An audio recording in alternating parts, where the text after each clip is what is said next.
Welcome to the ISP Speaker Series, where we connect parents with leading experts to explore future careers and also equip you with tools to have those meaningful conversations with your children about what lies ahead. Today, I am sat at the University of Southampton in the teaching labs in the School of Biological Sciences, and I have two incredible academics sat here with me. Why don't you both introduce yourselves? Good morning. My name's Neil Gostling. I'm an associate professor in evolution and paleobiology, and I work on questions about the evolution of the placenta and the paleobiology of dinosaurs. And I'm Professor Mark Chapman. I'm a professor broadly of ecology and evolution, studying lots of things, particularly at the genetic level. And I'm also our program lead for the zoology program. Fantastic. Well, thank you so much for having me here in your very well-equipped labs. So tell me, what is zoology and why does it matter today? Zoology is a really important subject. If you're interested in animals, it covers the whole gamut of science around animals, from the very smallest parts, the cells, all the way up to the ecosystems, how they interact with everything around them, how they interact with plants, how they interact with other species. It's the entire science of animals. Okay, and you sound very passionate about this area and field as well. Can you take us back to that moment where you felt that calling to become, a zoologist or a biological sciences? I think it sounds a little bit cliche, but really one of the things that inspired me the most was my mum sitting me down in front of Life on Earth in 1979. Yeah, I'm that old. But it was seeing the excitement of David Attenborough and nature programs that have come on ever since then, understanding how the world works and how animals fit into it. I think that's really the thing that was the trigger for me. Okay, fantastic. That sounds like quite an inspirational moment for you as well. So thinking about the field of zoology, biological sciences, what are the kind of main roles that people would associate with zoology in particular? We don't want people to think it's all about just working with animals. So looking at animals and how they interact with other organisms. And then that brings about implications for food security, for agriculture, policy. There's a lot of different avenues that our zoology graduates will go into. And our degrees, as any zoology degree would, or any biological sciences degree, it will give a lot of transferable skills. So we're teaching our students how to do well in the real world. Okay, so would you essentially say that there are some misconceptions possibly about zoology and the field and the careers that it might offer? When parents come and ask us about what jobs are out there, automatically they start to think about being a zookeeper. And that is the last thing, in many ways, that you could be doing with a zoology degree.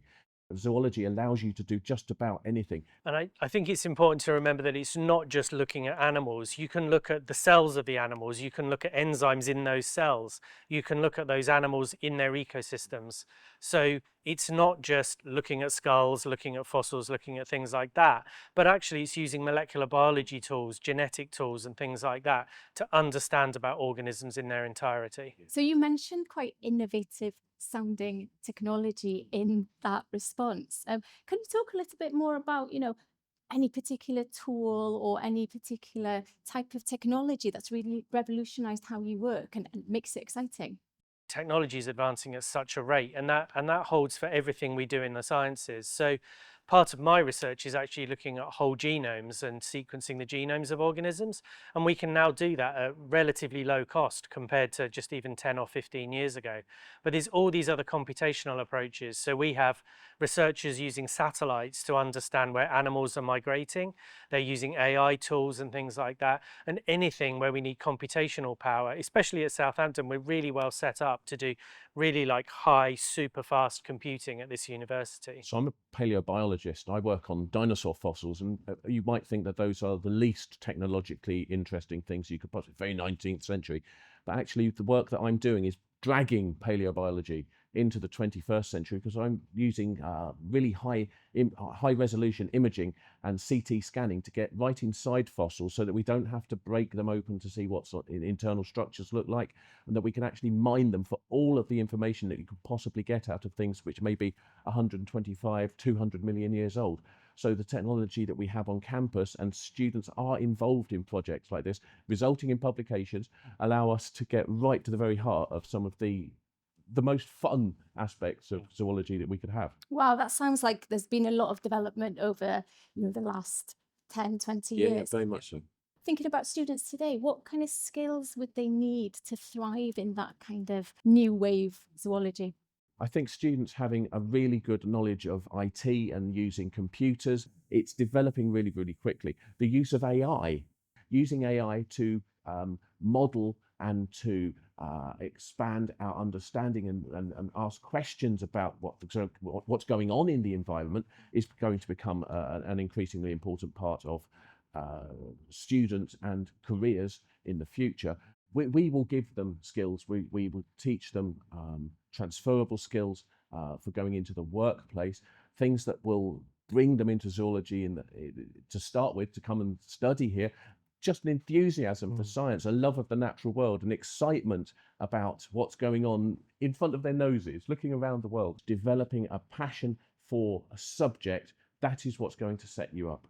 In terms of skills for the workplace and what they will have to develop once they're here, I think developing computational skills and understanding how AI can be used in a positive way, I think those are the sort of things that that will bring people to us and that we will then be able to give them as they go out into the world.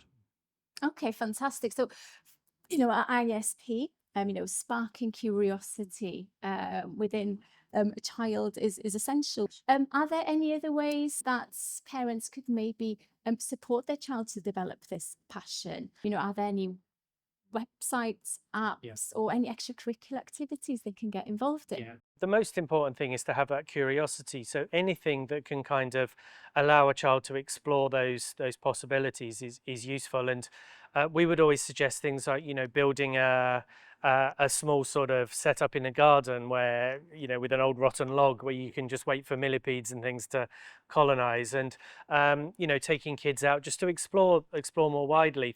Yeah, fantastic. And I know speaking from my own experiences, how excited children are about bug hotels and similar.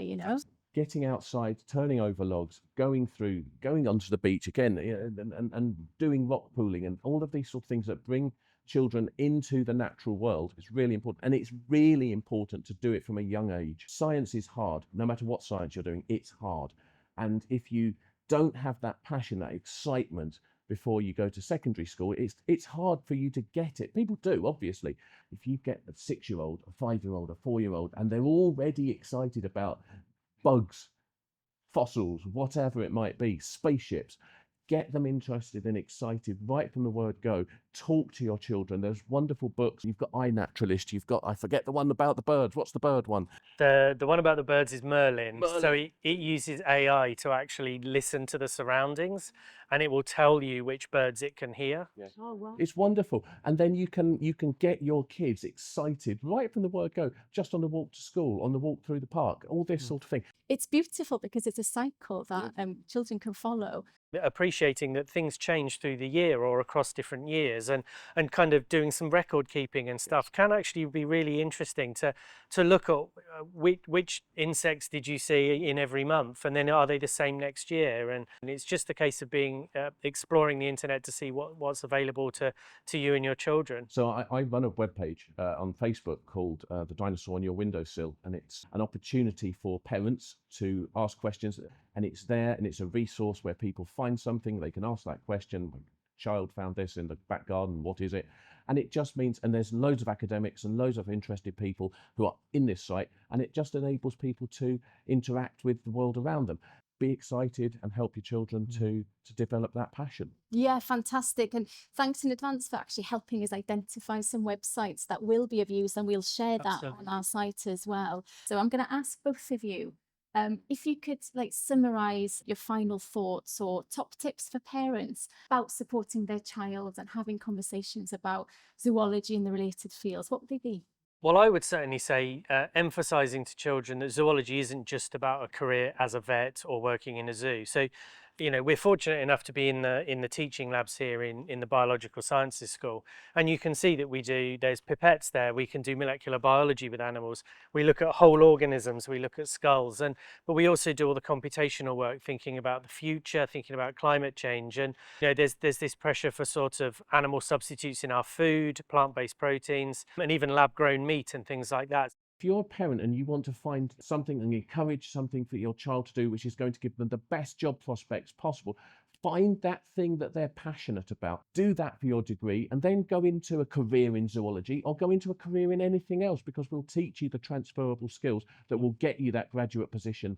Fantastic. And transferable skills, I think it's been identified throughout this A to Z speaker series. So we're looking at, data analysis, we're looking at solutions for climate change, transformation that's brought on by technology. That it's been so exciting to just be sitting here in a workable lab with all this lovely technology and having your expertise as well to support our parents community. The future is an interesting, evolving space. The world of work is changing. So thank you for giving that insight to this very specialist field as well. So thank you very much. Thank you. Yeah, no problem at all.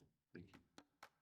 And there we have it. This now concludes the A to Z speaker series for this year, where we've helped you explore future careers across a wide range of evolving fields, including AI, hospitality, and even space law. So keep your eye out for the next A to Z speaker series, where we'll be interviewing expert professionals to explore future careers across evolving industries. And don't forget to subscribe to our YouTube channel and listen to our podcast via the ISP website.